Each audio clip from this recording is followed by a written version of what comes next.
ओम नमः शिवाय। राधे राधे दोस्तों, आज की इस वीडियो में हम आपको बताएंगे साल 2024 में आषाढ़ गुप्त नवरात्रि कब से प्रारंभ हो रही है और घट स्थापना का शुभ मुहूर्त क्या रहेगा, पूजा विधि क्या रहेगी और गुप्त नवरात्रि में किन 10 महाविद्याओं की पूजा की जाती है। नवरात्रि के दिन सबसे पवित्र दिन माने जाते हैं, जिसमें भक्तगण देवी दुर्गा की अपार भक्ति और समर्पण के साथ पूजा अर्चना करते हैं। नवरात्रि के दौरान भक्त उपवास रखते हैं और इन 9 दिनों तक देवी दुर्गा की पूजा आराधना करते हैं। वर्ष में कुल 4 नवरात्रि आती हैं, 2 प्रकट नवरात्रि और 2 गुप्त नवरात्रि। प्रकट नवरात्रि आश्विन और चैत्र मास में पड़ती है। गुप्त नवरात्रि आषाढ़ और माघ मास में पड़ती हैं। इन सभी नवरात्रियों का अपने आप में एक विशेष महत्व होता है। प्रकट नवरात्रि में हम माता दुर्गा के 9 स्वरूपों की पूजा करते हैं और वहीं गुप्त नवरात्रि में 10 महाविद्याओं की पूजा अर्चना की जाती है। आइए इस वीडियो में जानते हैं कि गुप्त नवरात्रि कब से प्रारंभ हो रही है और कौन कौन सी 10 महाविद्याओं की पूजा अर्चना करते हैं। क्या यह गुप्त नवरात्रि केवल तंत्र साधना के लिए की जाती है? क्या गृहस्थ लोग इस गुप्त नवरात्रि पर माता दुर्गा की पूजा अर्चना नहीं कर सकते? और नवरात्रि के 9 दिनों में कौन कौन से उपाय करने चाहिए जिससे माँ दुर्गा की कृपा हम पर सदा बनी रहे?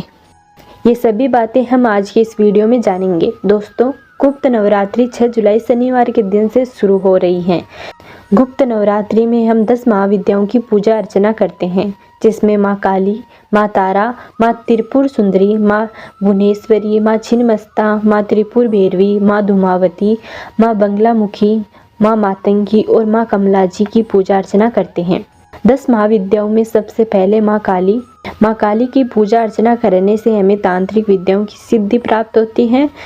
गुप्त शत्रुओं से, बुरी आत्माओं से और हमारे ऊपर जो भी तंत्र मंत्र, काले जादू जो भी किए जाते हैं उनका विनाश होता है। दूसरी महाविद्या के रूप में देवी तारा की पूजा की जाती है। इनके नाम से ही जाहिर है कि ये भक्तों को तारने वाली माँ है, यानी इनकी साधना करने से व्यक्ति के सभी दुख परेशानियां दूर हो जाती हैं। देवी त्रिपुर सुंदरी तीसरी महाविद्या है और इनकी साधना करने से भक्तों को धर्म, अर्थ, काम और मोक्ष की प्राप्ति होती है। माना जाता है कि इनकी साधना करने वाले भक्त को परलोक में भी अच्छा स्थान प्राप्त होता है। माँ भुवनेश्वरी देवी को भक्तों पर कृपा बरसाने वाली माना जाता है। इनकी साधना करने से योग्य संतान की प्राप्ति होती है। साथ ही भक्तों को ये तेज और ऊर्जा प्रदान करने वाली भी मानी जाती है। देवी छिन्नमस्ता 5वीं महाविद्या है। इनकी साधना करने से भक्त अपनी इच्छाओं को नियंत्रित कर पाता है। साथ ही भक्त को दिव्य शक्ति भी देवी छिन्नमस्ता की आराधना से प्राप्त होती है। देवी भैरवी की साधना से व्यक्ति आत्मज्ञान प्राप्त कर सकता है। इनकी साधना करने से हर प्रकार के बंधन से मुक्ति मिल जाती है। इनके साथ ही आर्थिक उन्नति भी इनकी साधना से प्राप्त होती है। देवी धूमावती के साधना करने से व्यक्ति के सभी शत्रुओं का नाश हो जाता है। साथ ही भय से भी मुक्ति मिलती है। जीवन के अभावों को भी देवी धूमावती दूर कर देती है। सभी महाविद्याओं में बंगलामुखी के साधक बहुत अधिक हैं। इनकी साधना करने से साधक भय मुक्त हो जाता है। साथ ही वाणी सिद्ध हो जाती है। इनकी साधना करने से विद्या, कीर्ति और संपत्ति प्राप्त होती है। मातंगी देवी की साधना करने से व्यक्ति को गृहस्थ सुख मिलता है। इनके साथ ही भोग विलास और सुख संपदा की इच्छा रखने वाले भी मातंगी देवी की पूजा करने से लाभ पा सकते हैं। कुंडलिनी जागरण और सिद्धियों की प्राप्ति के लिए भी इनकी पूजा की जाती है।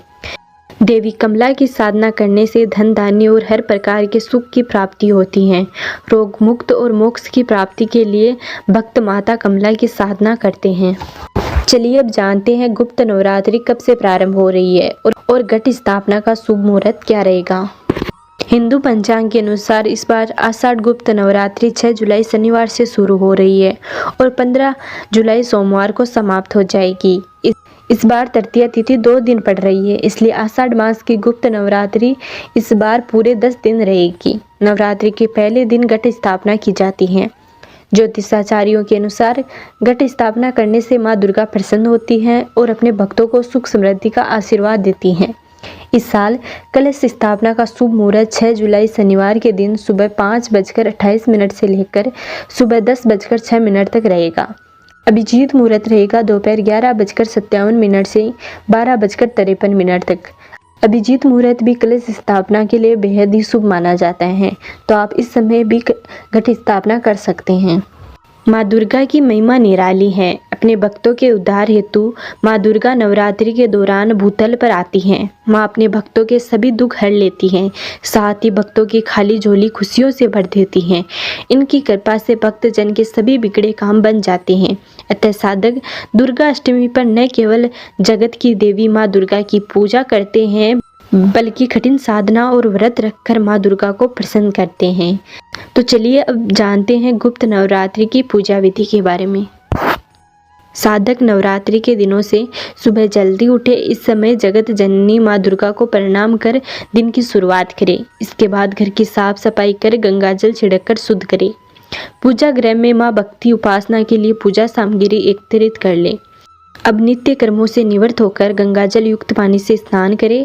इस नवरात्रि को इन दिनों में लाल रंग के वस्त्र धारण करना बेहद ही शुभ माना जाता है, तो इसलिए इस दिन लाल रंग के वस्त्र धारण करें। अब सबसे पहले सूर्य देव को जल का अर्घ्य दें। इसके बाद पूजा स्थल पर चौकी पर लाल रंग का वस्त्र बिछाकर माँ दुर्गा की फोटो या मूर्ति जो भी आपके पास हो उसे स्थापित करें। इस समय दुर्गा आह्वान मंत्र का उच्चारण करें। अब माँ दुर्गा को फूल, फल, अक्षत, हल्दी, श्रृंगार की वस्तुएं आदि सभी चीजें अर्पित करें। प्रसाद में माँ दुर्गा को हलवा, पूरी, मिठाई, श्रीफल आदि चीजों का भोग लगाएं।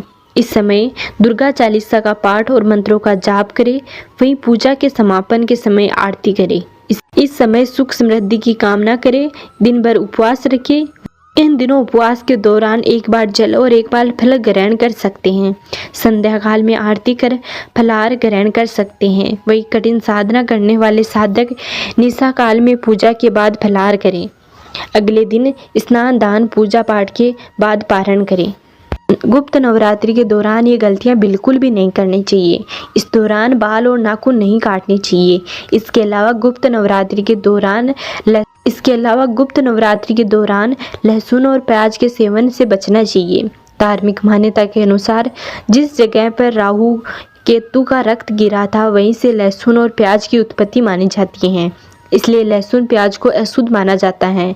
अगर आप गुप्त नवरात्रि का व्रत रख रहे हैं तो दिन में नहीं सोना चाहिए। ऐसा करने से व्रत का फल प्राप्त नहीं होता है। इसके अलावा गुप्त नवरात्रि में बड़े बुजुर्गों और पशुओं को परेशान नहीं करना चाहिए। किसी इंसान को शारीरिक अथवा मानसिक तौर पर चोट नहीं पहुंचानी चाहिए। कहा जाता है ऐसा करने से माता दुर्गा नाराज हो जाती हैं। इसके अलावा गुप्त नवरात्रि में माता दुर्गा की विधि विधान पूर्वक पूजा आराधना करनी चाहिए। तो आज की वीडियो में बस इतना ही। उम्मीद करते हैं आपको हमारे द्वारा दी गई जानकारी बहुत ही पसंद आई होगी। यदि आपने अभी तक हमारे चैनल को सब्सक्राइब नहीं किया है तो सब्सक्राइब कर लें। मिलते हैं अगले वीडियो में, तब तक नमस्कार।